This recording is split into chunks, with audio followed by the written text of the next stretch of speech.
Local stories, real conversations, and community impact. Welcome to Chamber Biz Talk, the podcast from the Kelso Longview Chamber of Commerce, spotlighting the businesses, organizations, and people helping shape Cowlitz County. Now, here's your host, Seth McNally from the Kelso Longview Chamber of Commerce. This is Chamber Biz Talk.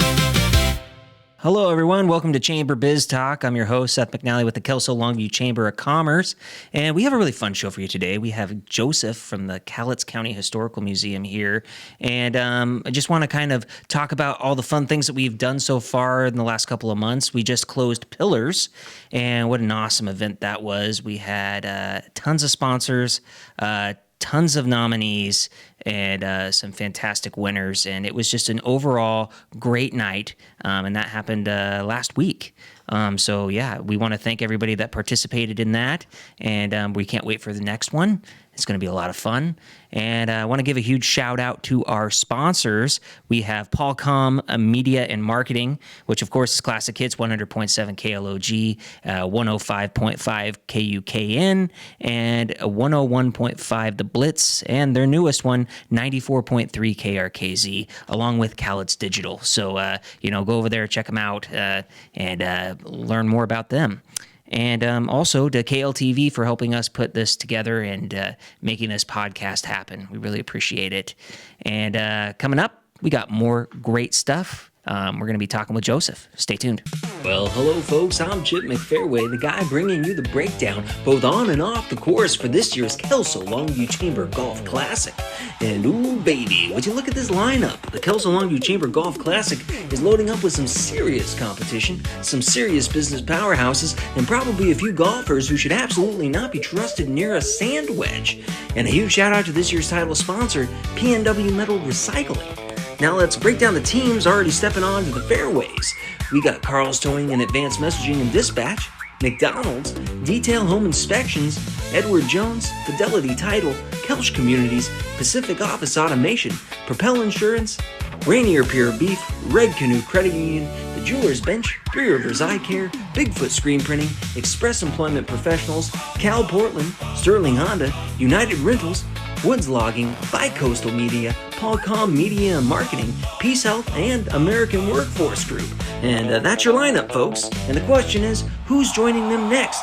We've got business leaders, community champions, sponsor madness, golf cart parade chaos, contests, costumes, and enough Caddyshack vibes to make the gopher nervous. And this isn't just golf anymore. This is a business community showdown. And guess what? There's still time to sign up a team or become a sponsor. So grab your team, iron those loud golf polos, practice your victory dance, and join us on Monday, June 22nd at the Longview Country Club for the Kelso Longview Chamber Golf Classic. To learn more or to reserve your spot, head now over to kelsolongviewchamber.org, because, trust me, you don't want to be the business hearing about this one afterwards. Every community has a story built by the people who came before us, the businesses that help shape our economy, the families who called this place home, and the moments that defined generations. For Cowlitz County, those stories live here, inside the Cowlitz County Historical Museum. From pioneer history, to logging and industry, to local schools, sports, culture, and community life, the museum preserves the people, places, and the memories that help shape our region into what it is today. But this museum is more than artifacts and exhibits. It's a connection between generations, a reminder of where we've been, and a way to assure that those stories continue long into the future. Every photograph, every display, every artifact tells part of the story of Cowlitz County. And behind it all are the passionate staff, volunteers, and community members dedicated to keeping local history alive. Today, we step inside the Cowlitz County Historical Museum to learn more about the people, purpose, and passion behind one of the community's most important cultural spaces. Hi there, I'm Joanna Roland, office manager here at the museum. I've been working here about 4 years now, and I love being here because it's a place where the community can come and have the opportunity to learn about our shared history, and it's here and accessible to everyone. It's a great place to come for people of all ages, and we have so much. There's something that you can learn every time you're here. Hello, I am Danielle Robbins, and I am the Education and Public Programs Coordinator here at the Cowlitz County Historical Museum.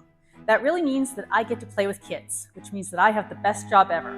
I've been here since 2009. I do programs like our Winter Festival, our fair, I give tours, and I have a really great program where I actually get to go into classrooms and teach kids in their schools, kids that might otherwise not get to come here. So I love what I do. I think the museum is super important because when you get to come in and learn about the history of us, learn about our communities, the many communities that have been here, both past and present, really get to put yourself in others' shoes, that helps build empathy, especially in children and young people. More and more evidence is showing that stories are important to kids to understand where things have been and where people come from. And getting to see the real physical objects can help kids do that, can help all of us understand, when you see something, the real thing, it's powerful to look at it and think, what if this was mine? What if that was me? We could really use more of that kind of understanding in our world right now. So I think the museum is a great place to work. Hello, my name is Bill Watson. I am the curator of collections here at the Cowlitz County Historical Museum. That means I take care of the stuff, the items, and I help make the exhibits and put them up. And I have been here for a total of 23 years, and they've been paying me for the last 19 years. The museum is important to the community because it is a repository for all the community's stories, all the goings-on that have become part of our history here in Cowlitz County. We have done our best to collect those stories and preserve them so we can tell them with both words and objects. Welcome back to Chamber Biz Talk. What a great introduction to the Cowlitz County Historical Museum. And now we're going to take it one step further because now we have the museum director here, Joseph. Right here. Right here. Right in front of us. Yeah. So how's it going, Joseph? It's going great. Yeah. Thanks for having me on the show here. I'm glad to be here and talk a little bit about the museum and what we've got going on, what we've been doing in the past, a little bit about, we're not just a history museum, but we have history ourselves as an organization, and a lot of things going on this summer. It's America 250, so a lot of things in motion. Yeah. One of the questions I wanted to ask, so we have the historical museum, but we also have the historical society.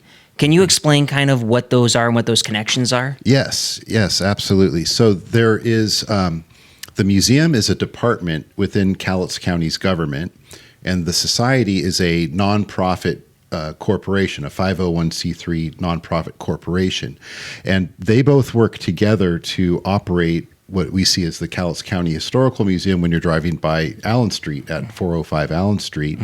And so they are partnered together. I'm a county employee. I've got my county gear on, but I'm also, as a dual role executive director of the Cowlitz County Historical Society, and the staff that work at the museum are society staff.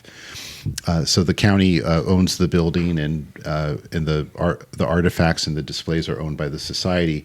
And what that does is actually allow for us to deliver a really high quality product, especially considering we are a relatively rural county of 113,000 people.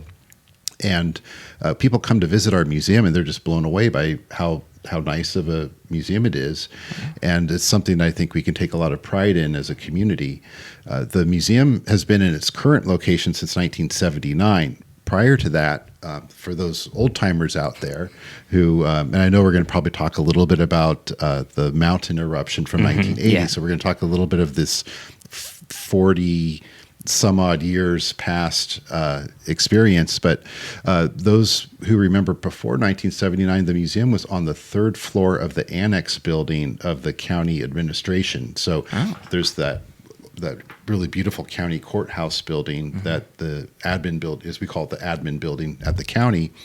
Just up the hill is the annex building. So in order to go see the museum, you had to go walk up all the stairs to get there until 1979 when we took our current location.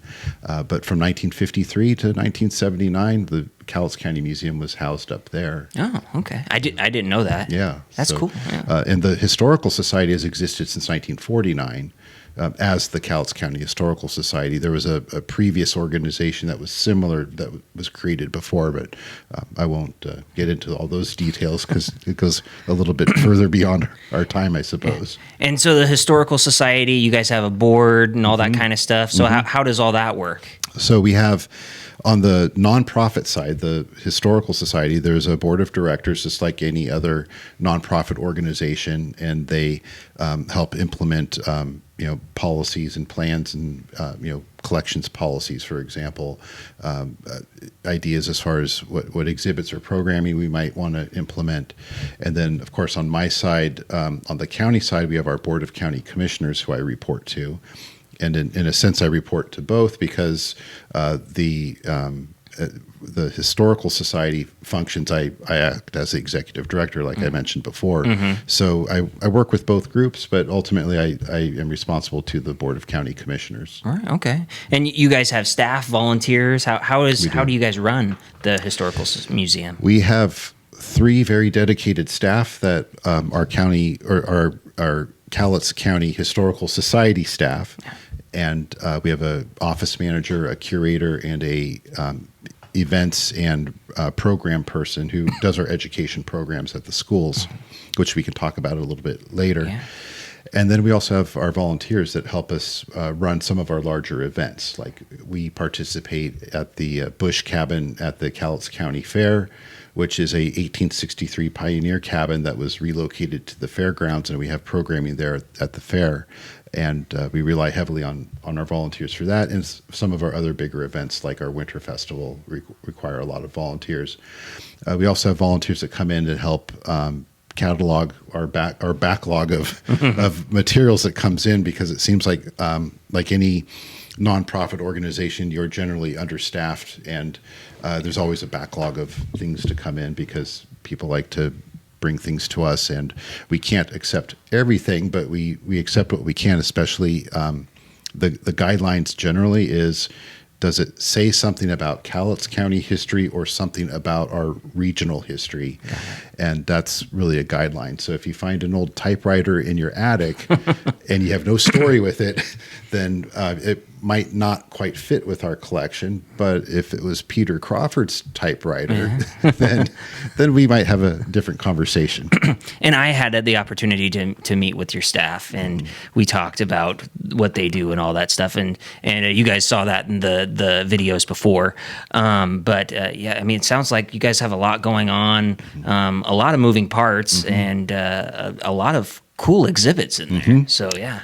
Yes, we have. So museums are generally structured where you have what you call your permanent exhibits, and then you have your temporary exhibits. So the permanent exhibits is where you put in a lot of effort, research, and money into creating an exhibit floor plan and a build out of exhibits. And that's done depending on the budget and the size of the organization every 20, 25 years perhaps. Usually there's a refresh that's at some point during that lifespan. And so our current permanent exhibit, which is called Cowlitz Encounters, was actually it opened up almost 10 years ago. And before that, there was a previous exhibit that was created during the 1989 centennial of the state. And that exhibit was beginning to show its age in the 20-teens. And the board of directors decided that they would do a campaign to raise money to redo our exhibits. And so that exhibit was up for about 25 years-ish. And then the current exhibit was installed. And then in the next 10 or 15 years, we'll have to think about what the next vision of that would look like. But in the meantime, we do want to add improvements to keep up with the times as technology changes. And then you also have your temporary gallery that we have a temporary gallery that we can have rotating exhibits come in, depending on what the exhibit is or how much effort is put into it, or money, or the duration of the loan. If it's a loaned exhibit, they can be in there for a matter of months to sometimes a little over a year. So that's the exhibit side. So when you walk into a museum, you see all these exhibits and you see all these artifacts and interpretive panels and all that. But what you're actually seeing is maybe 10% of what the museum actually has in the building, because people don't really realize, they think that everything that you see on display is what the museum has. Well, there's also a storage facility in the museum that has our roughly 38,000 artifacts, and they're all, in their specific storage location. We have a database so that we can know where everything is and a little bit of information about whatever information we have on each artifact, and usually a photo archive of that artifact. We also have about... I've been back there too. And yeah, it's pretty neat cool. place to get lost in sometimes. And there's also a reference library that we have of Cowlitz County history, and we have about 1 million images in our archives. So people from the public can come in to do independent research projects. We've had people from other Cowlitz County departments come to us looking for information because we do have substantial archives. We have cemetery records, for example. So a lot of times people will contact the museum when they're doing a research project, or they're looking for an aerial view of particular neighborhoods taken at different times, because we have all those pieces in our collection. Wow, that's really cool. You guys, like I said, you guys have a lot of stuff there. We did a project with you guys, the Kelso Longview Chamber of Commerce. We did some Squatch videos there, and we actually had some recordings inside the archive rooms, and going in there, working with Squatch, because he's Squatch, and just seeing all the cool things that you have in there. You guys have drawers of just a whole bunch of different artifacts and things like that. It's really cool. Like I said, we have 38,000 objects and hundreds of drawers and cabinets of storage.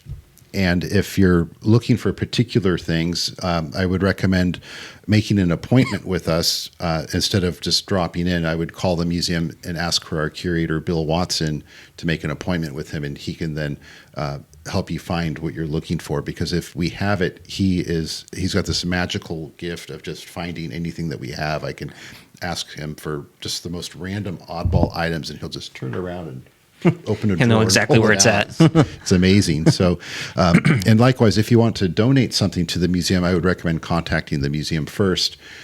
We do have people that sometimes show up with items, hoping that they can donate them, but if they don't quite fit our collection, then we always try to give people options of other places that they could find an appropriate home if it doesn't fit. But we also get some pretty amazing things that come in that we're just like, oh my gosh, this is a perfect fit for what we're looking for. This fills a gap in our storytelling. And so we always appreciate when the public does consider us for any kind of a material donation like that. Yeah.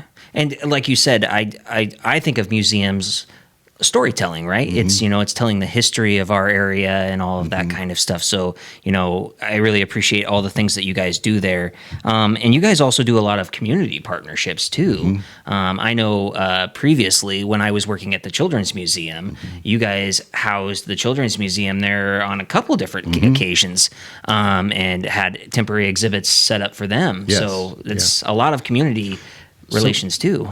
And that's one thing I really like about working in this field, is working with other like-minded community organizations. And what I mean by like-minded, I mean public service-minded community organizations. So for like using the Children's Museum example, there was 2 periods where the Children's Museum was in the middle of a move and would have gone for several months without an actual footprint and have public interface. So we opened up our temporary gallery as a space to set up the Children's Museum exhibit so that people could bring their kids there. And it brought in new audiences to us. It gave the Children's Museum a storefront, so to speak, to the community during that time. It was just a win-win. It was a no-brainer. Other examples too of community partnerships is the Columbia Artists Association has for the last 5 or 6 years held their annual spring art show at our museum, and that's open for about 3.5 to 4 weeks, and it's all local artists and local artwork. It's all for sale. And the proceeds benefit the Artists Association. They also benefit the Historical Society. again, it brings in new audiences to us. We actually have that in our multi-purpose meeting room, and it just brings all this color because of all the different pieces of artwork on the wall. And to me, that's one of my favorite things that we do. And then on the county side, we also have partnered with other county departments on things. We've done a project about a year or two ago with Health and Human Services.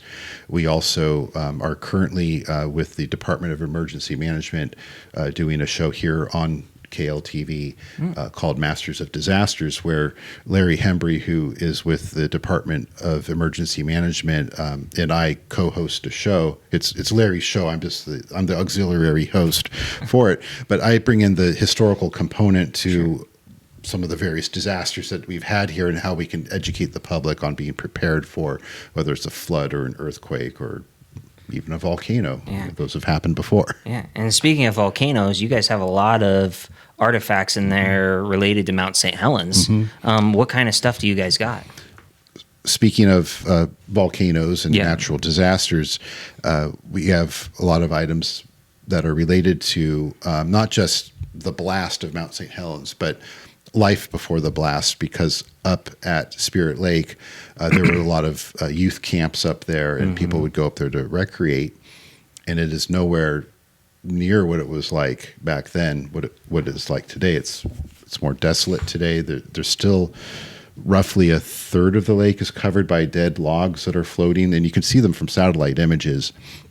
But before that, it was this, piece of heaven on earth from what I can see from the photos, because I didn't live up here at the time of the mountain blast, so I've never actually with my own eyes seen it, but I've seen a lot of photos and film that we have in our archives of what it was like up there. And so we have items from the camps there. And one of my favorite items, though, that we have is what we call the Como 4 car, which is the 1978 Mercury Monarch that was driven from Seattle over where Como News is down to the mountain by photojournalist David Crockett. And he ran some very famous footage after the blast of him walking through this desolate landscape where it just turned dark. And it looks like it's black and white footage, and this little kind of a glow of the sun kind of faded away. And he's just narrating as he's walking through this moonscape of darkness, not sure if he's going to make it or not. And he just ran the film while he was doing it. So we have his car on display in our front foyer when people come in. It's probably my favorite artifact that we have. It's also our largest artifact. And it was a bit of a process to get it into the museum because it had been in storage for a while, actually at a state parks facility. And then we had it brought down to Longview to a volunteer's house who did some work on the car. Special shout out to Carl's Towing, who towed it for free for us back then. So I want to thank our local businesses who do support us. And Carl's Towing brought the car down from the storage to our volunteer's house. They did some work on it, and then we brought the car in, and this is during COVID actually, when we were working on the car. And I've got some photos I could probably share with you that you could run as some B-roll if you'd like. Absolutely. Of working on the car and moving the car into the museum. And so how long has it been in the museum? We brought it in, I would say probably in 2021 in the early summer. So I think COVID was still happening, and there was various closures and whatnot. And we brought it in June, and I remember contacting the chief of police of Kelso at the time. That was Dar Kirk was the chief of police, and asking him, so how does this work if I wanted to close down part of Allen Street for about 10 minutes to move this car in, because we had to bring it in on a flatbed, drop it onto the street, and then push it. And I was actually in the front seat steering the car, and we had to kind of do this reverse question mark turn to get it into a position where we could get it into the museum. But at that time of the year, it's light at 4:45, 5 in the morning. So we all just got there around, 5:30 or 6 in the morning. There was no traffic, and we just dropped it in, and it took us all of a minute maybe to move the car in. And then it's been there ever since. And it's it's an amazing piece of history. And we have some footage from David Crockett's camera and all that there. So that's kind of our biggest Mount St. Helens artifact, I guess, if you want to call it that. Yeah, and it's pretty much right when you get there. You walk in the door, and bam, there's the car. So you walk right in, and it's right there. And one thing that a lot of people notice when they see it, the car has a lot of wear and tear on it, and think, oh my gosh, the mountain blast must have done that. That's actually probably 30 years of the car sitting out exposed to the elements, and 30 years of it sitting out where the public had access, where they could touch it and pluck off souvenir pieces of it. The car has several antennas on it. Most of them are gone, but the little bases where the antennas are still there. So when it lived up at the mountain for about a year after the blast, and then it was brought down. Somebody purchased it wanted to create a museum actually using that car, and then it exchanged hands and ended up with the county and with the county museum. So great. It's a great asset for the Cowlitz County Historical Museum. So I'm glad you guys have that. You guys are also working on America 250. Can you explain kind of like what you guys got going on for that? Sure. So with America 250 going on, we are a statewide partner with the State Historical Society, which has created a system where different public entities or nonprofit organizations can become a statewide partner. So local municipalities, other nonprofits. I know that our public libraries are partners. Cowlitz County is a partner. City of Kelso is a partner, as is, I believe, the City of Longview. So we are also a partner with them, and so we can exchange information with each other about what we're doing. And we are hosting at our museum a monthly meeting, an America 250 meeting, which is where people who are organizing events and activities can get together once a month to talk about where the progress is on those events, and also kind of run as sort of traffic control, so we're not on top of each other and planning 6 events on one day and things like that. And there is a link on the museum's website which says America 250. If you click on it, it'll show you a list of all the partnering organizations, the statewide partners. And if you click on those links, it'll take you to their website, and then there's a calendar of events of America 250 specific events that, as we find out about them, we populate the calendar with that. Our website, by the way, would be cowlitzcountyhistory.org. So cowlitzcountyhistory.org is the website. Click on that, and then that'll take you to our website and to that link. So and that's really cool that you guys are doing that, because I feel like, America 250 and being able to coordinate with all the different agencies and organizations and all that kind of stuff to rally kind of behind it is, I think it's awesome, because then it's, it's well organized, there's no duplicates. It's, everybody's kind of working together on this one group project, which is awesome. And I've attended a few of these meetings, and I think that what's happening there is really cool. And I feel like every time I go, more and more people are coming. So, if people want to be involved in that, please, check out the website and come join a meeting. It's going to be a lot of fun. 4th Tuesday, 5:30 at the museum. So that's how you know to get there. So 4th Tuesday, 5:30, come and show up if you'd like to learn a little bit more. There's also several events going on just at our museum that we have planned coming up through the summer. We have a First Thursday program where we bring in a speaker that talks about specific topics, and our June 4th First Thursday is coming up, and that will be our last one for the season, because we don't do them during the summertime. There's usually too many other things going on. But we have Crystal Hicks from the state libraries coming in. She's the head of collections, and she'll be talking about genealogy and America 250 and learning more about where your ancestors may have come from and the resources that are available at the state library to do so. And it ties in nicely with the exhibit that we have on display, which is Moments That Made Us, is the title of the exhibit. It's about different moments that happened in American history. So not just the Revolutionary War, the Declaration of Independence, but throughout American history as we grow as a country and mature as a country, stories throughout that 250 years.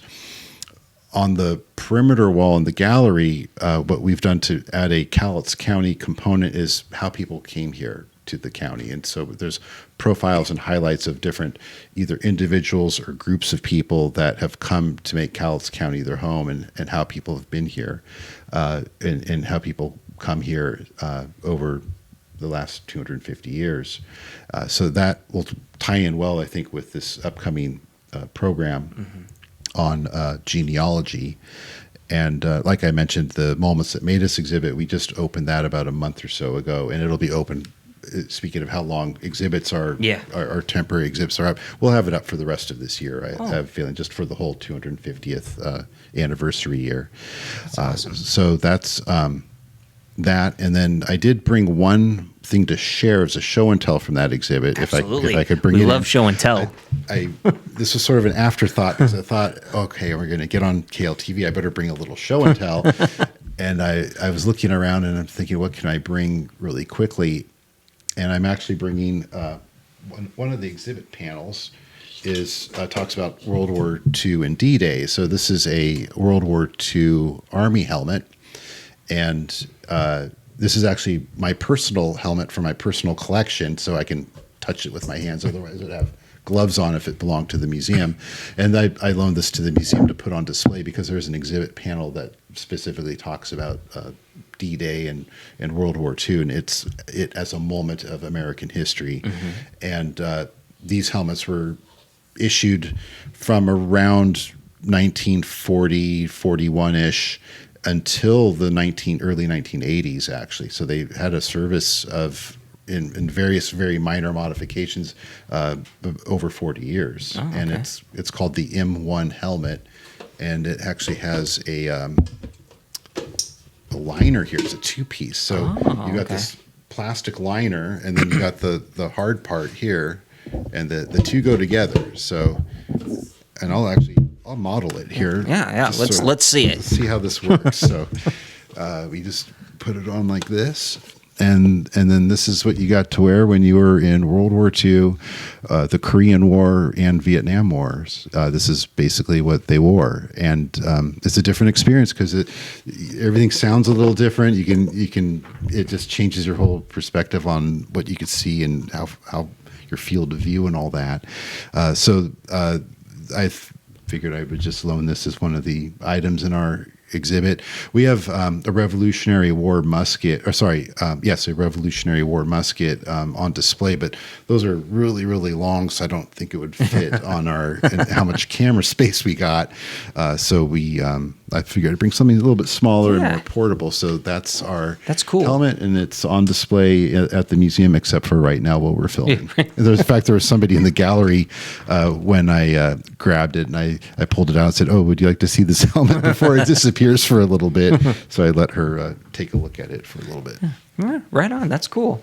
And you, I mean, and anybody can go over to the Cowlitz County Historical Museum, and you can go during their open hours. Yes. Which is... Our open hours are Tuesday through Saturday from 10 o'clock to 4 o'clock. So come on by any time. You don't have to have an appointment. You can bring your friends, and it's free admission. Although we do have a donation box, of course, and if you feel inclined to do so, throw a few dollars in. We would always appreciate that. But there is no admission charge to come into the museum. And again, it's open from 10 o'clock to 4 o'clock Tuesdays through Saturdays. We do have some special hours when we have special events going on. And speaking of special events, what do you guys do in July for the fair? I always love this. Yeah, so July for the fair. So I'd mentioned earlier that we operate out of that Bush cabin, that 1863 Pioneer cabin. And we have a lot of family and children-oriented programming, crafts and activities. And, of course, the county fair is going to be a 250 theme. Danielle Robbins is our educator and program person, and she just decks out that cabin and makes it look like its own little exhibit hall in its own way. She does an awesome job. She does fantastic work, and she puts a lot of energy and enthusiasm into the crafts and activities that children can do. We have often had the Old Time Music Association people come and play music. There's a pie judging contest, I believe. That's not we don't run it, but it happens at the cabin. Oh, okay. And then there's a judging of pies there, usually during the fair. We've had a local historian, Jerry Kelly. Many of you know who he is. He has a lot of information about our local history. He's got a fantastic yearbook project he's been working on for a long time. He'll sometimes come and set up his tables and do his What Is It program, where he has these different, I don't know what to call them, but pieces of metal accoutrements and tools that are no longer used these days. And it's, what is it? What does this particular device get used for? That's cool. And that's always a big crowd pleaser as well. This year, though, we're going to do a little bonus here. Ooh, what's the bonus? The bonus is we are going to lock up a local DJ, Pork Chop. Oh. He's from 101.5 The Blitz. Yeah, and he was just on last episode with the Chamber. We love Pork Chop. And Paulcom is actually a sponsor of Chamber Biz Talk. So, yeah. So we're going to lock him up. He's going to actually stay the night in the jail that's behind the cabin. So Cowlitz County's first jail, an original old jail cell, is behind the cabin. And Chop is going to live there for about 30 hours or so, including an overnight visit. And we're going to do some programming and fundraising around that. And I just tell everybody, stay tuned for more information. But he will be locked up there. A couple of years ago, we actually locked up Spencer Boudreau, the past mayor of Longview, and he got cuffed and stuffed, basically, and they brought him out with the jail striped jail outfit, and we had a sheriff's deputy there, and we had one of the people that worked at the corrections department at the jail come out. They escorted him in there and locked him up, and he even got some jail food too to eat. And he was a very good sport with that. That's awesome. And so when Chop is there, is there going to be a guard? For his sake, I hope there's a guard, I guess, because hopefully nobody accosts him too much. But it should be an interesting event to have him there. Yeah. Now, interestingly enough, we never used the jail for any kind of programming or publicity. And then about 3 years ago, 2.5 years ago, we thought, let's try to bust open these rusty old jail door locks, and we were able to get into it. So we actually broke into jail with the help of our sheriff, actually. Brad Thurman, our sheriff, is on our board of directors as well, and he was there during the jail rehabilitation and getting us into that jail. And then we last year did a big project for the rehabilitation. That was an Eagle Scout project. Isaac Neves was an Eagle Scout candidate at the time, and he chose the jail as his project to manage. And he got together volunteers and supplies, and so now the jail has been it's been power washed. It's been resurfaced with protective paint. The floors have been strengthened and rehabilitated, so now it can safely support weight. And then the roof on it was completely falling apart, and that got rebuilt. So I'm really thankful that Isaac had chosen that as a project to do, and so we have a very nicely looking old jail now. That's awesome. There, and it's ready for people to move in and occupy. I guess it's ready for Pork Chop. Yeah, it's ready for Chop. Yeah. One last thing I wanted to ask. So with the Historical Society, you can actually get a membership, correct? Yes. For that? Yeah, we value our members immensely. Memberships help us operate and do what we do the good work we can in the community, and of course donations help us do what we can do, because all the programming side of the cost of the museum actually comes through the society. So donations to the society are used to help with our programming, which includes our traveling trunk program that Danielle does, where she brings local historical education to the classrooms, and that's been a very popular program. It pretty much gets booked up every year, where she has to unfortunately turn down some schools when they're trying to, there's only one Danielle, unfortunately, right, and there's only a certain amount of her that can go around. So yes, we do sell memberships. The basic memberships start at $50 and then go all the way up to life memberships. And with the membership, you also get a subscription to the Cowlitz Historical Quarterly, which is a publication we put out every quarter.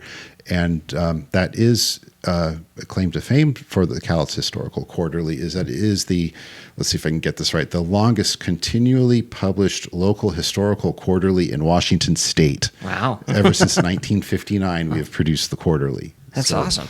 We've got lots of back issues in our collection that are available for sale because we have so many of them that we also have our own archived versions too, of course. So we have reference copies as well. But if you're looking for specific information about something that's historical, we have an index that you can look at and find out which quarterlies might cover that information, and then we can see if we have any of those back issues that could be available, or you can look through our reference collection. Oh, that's great. Mm-hmm.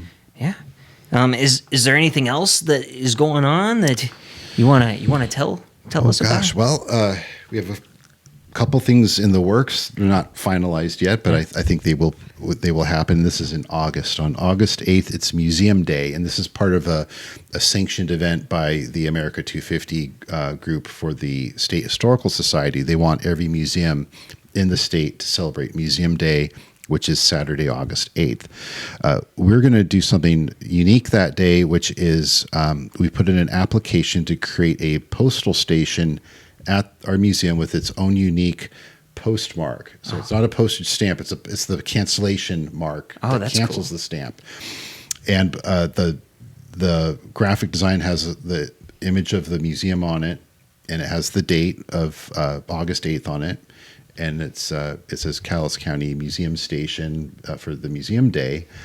And so you could come to the museum and you can actually mail your mail there, and you could also, I believe, purchase stamps there because it will be a legitimate postal station with a postal service employee there. Oh, that's cool. Now, you can't do anything complicated like registered mail and stuff like that, but I heard you can do some basic rudimentary transactions, which will be interesting because the Kelso post office is actually closed on Saturdays. So this will be the one day you can actually do postal business in Kelso on a Saturday. That's cool. So that's one thing. And we'll have some postal historical artifacts on display. We have a uniform from a postal carrier in Kelso that's from the 1920s, mid 1920s, and of course the book. Which was authored by Ted Gruber, who's also on our board of directors, which is Postal History of Cowlitz County, Washington, just published about a year ago, and it's everything you ever wanted to know about local postal history. We'll have that book available, and Ted will be there as well if you want to get it signed. The other thing in August, at the end of the month, we are in discussions with the Stella Historical Society about doing a Bunker Hill Cemetery tour, which we did last year with them, and we've done on a couple of occasions before, where living historians dress up in period attire and talk about the person who is buried within the earth at that gravesite, and do a living history informational storytelling about that person's life. So we are tentatively August 29th is what we're looking at for that, and a few little pieces need to be worked out, and then that's cool. That's where we're at right now. And people can get updates on that on your website? Yes, they can. Okay, yes. Yeah. And do you guys have a Facebook page too? We do. We have a Facebook page. Yeah. We have the website, and we also have Instagram. Oh, perfect. Okay. Yeah. All right. Well, thanks for coming and talking, telling us all the cool things. It's been a pleasure to be here. Yeah. Thank you. All right. We'll be right back.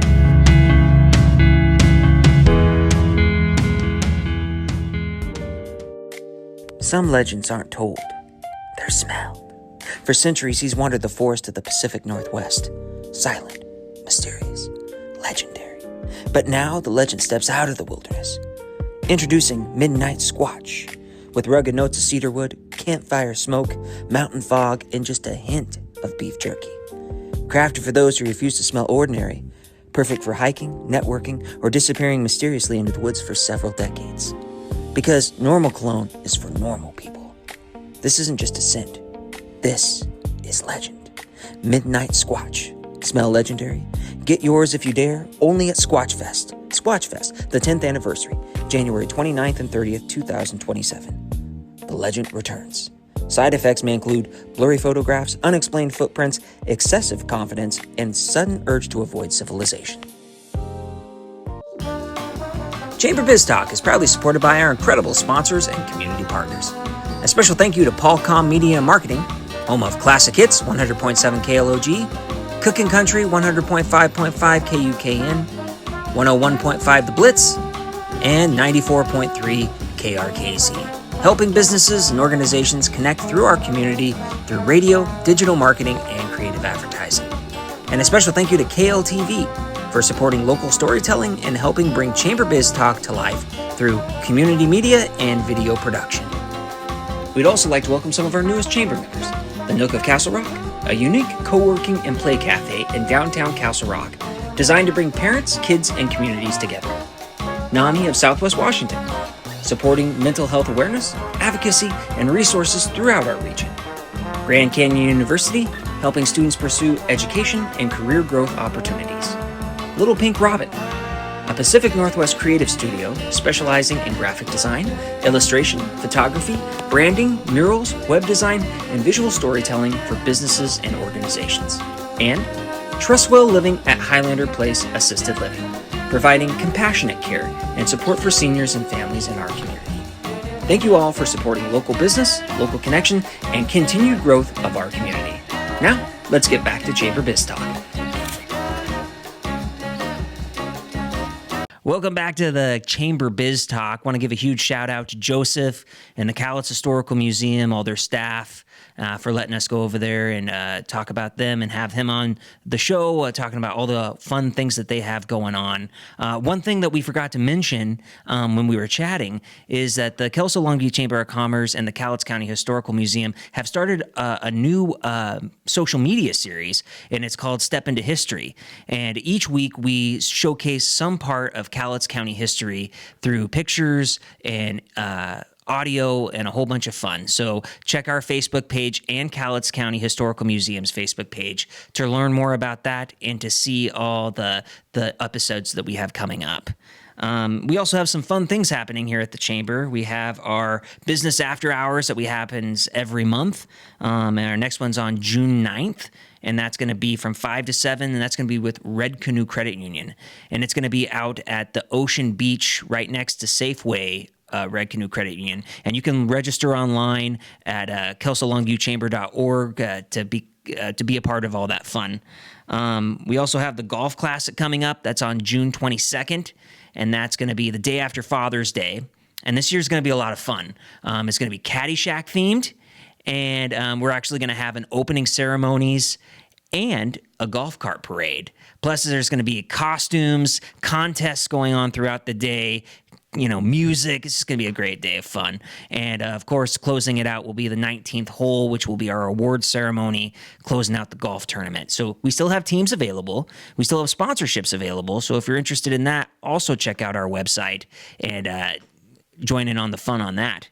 And then our last one is we have our monthly networking lunch and learns. That's going to be happening on June 30th from 1 to 2 p.m. And this one's going to be planning for the future of your business. And it's going to be done by Cade Spector. He's a financial advisor here in Longview, Kelso. So that's happening at the Kelso Longview Elks, and that's going to be on June 30th from 1 to 2 p.m. And you can register online at kelsolongviewchamber.org to get your tickets for that as well. We're really excited for this podcast, and I want to give a huge shout out to our sponsors, Paulcom Marketing and Media. And of course, that's Classic Hits 100.7 KLOG, 105.5 KUKN, 101.5 The Blitz, and 94.3 KRKZ, along with Cowlitz Digital. So, thank you to them. And also want to give a huge shout out to KLTV for helping bringing this to life. We really appreciate it, and we're excited for the next episode. So stay tuned, and more to come.